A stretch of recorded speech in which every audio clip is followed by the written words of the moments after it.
अस्सलाम नाज़रीन, मैं हूं लंदन से अमजद चौधरी। नाज़रीन, ब्रेकिंग न्यूज़ है, ईरान ने आखिरकार अपना वादा पूरा कर दिया और अमेरिका के जो बेस है दोहा कतर में, उसके ऊपर अपने मिसाइल जो हैं वो दाग दिए हैं। हम आपको साथ साथ वीडियो भी दिखा रहे हैं कि किस तरह मिसाइल जो है वो जा रहे हैं और उनका जो वहाँ पर बेस है वहाँ से वो इंटरसेप्ट करने की भी कोशिश कर रहे हैं। लेकिन जो वादा किया था, जो खमेनाई ने कहा था कि अगर अमेरिका डायरेक्ट इन्वॉल्व होगा तो हम इसका बदला लेंगे, हम इसको यही समझेंगे कि जो उनके यहाँ पे अड्डे हैं जो इस खित्ते के अंदर वो हमारे निशाने पे होंगे और हम उन पे हमला करेंगे। और ये हमला अब हो गया है। अब ये जंग ख़त्म होती हुई नज़र नहीं आती है, क्योंकि आज ही ईरान के वजीर खारजा जो थे वो पुतिन से मिले थे और पुतिन ने फिर उनको क्या कहा, वहाँ पे ये बात ज़रूर हुई होगी। इसका सीधा सीधा मतलब ये है कि पुतिन और चाइना जो है वो इस वक्त ईरान की बैक पे खड़ा है, वरना ईरान अकेले से इतना बड़ा फैसला शायद ना कर सकता। शायद उन्होंने भी ये बात दोनों तरफ हुई होगी कि करना चाहिए कि नहीं करना चाहिए।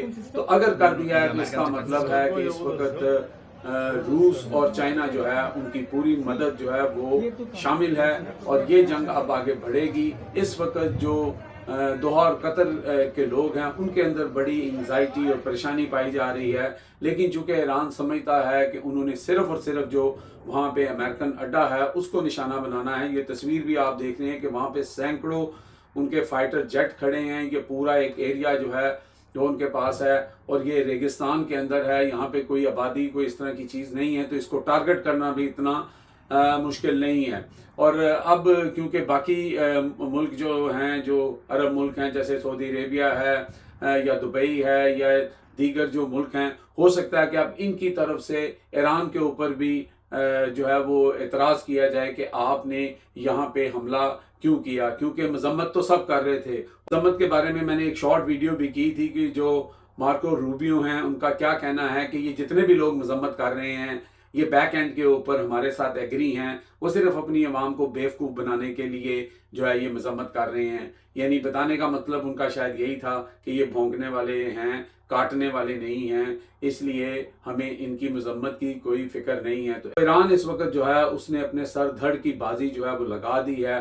इस वक्त उसने साबित कर दिया है कि वो किसी मसलक की वजह से ये जंग नहीं कर रहा, वो इस्लाम की खातर कर रहा है, वो इंसानियत की खातर कर रहा है, फ़लस्तीनियों की खातर कर रहा है, जहाँ पे मेजॉरिटी जो है वो सुन्नियों की है। और लोग पाकिस्तान के अंदर तरह तरह की बातें और बीच में तफरका डालने की कोशिश कि शिया सुन्नी और ये शिया स्टेट है, बिल्कुल ऐसी बात नहीं है। और जो लोग इसके ऊपर इस तरह का प्रोपेगेंडा कर रहे हैं उनके प्रोपेगेंडे से बाज रहें, क्योंकि ये पाकिस्तान का जो किरदार यहाँ पे नज़र आ रहा है, जो पाकिस्तान यहाँ पे डोनाल्ड ट्रंप को जो है वो नोबेल प्राइज़ देने की बातें कर रहा है, और उस डोनाल्ड ट्रंप को कि जिसने 6-7 दफ़ा जब करारदाद पेश की गई फ़लस्तीन के से जो जुल्म और ज़्यादती हो रही थी उसको उसने जो है वो वीटो किया, उसने उसके ऊपर वोट नहीं दिया।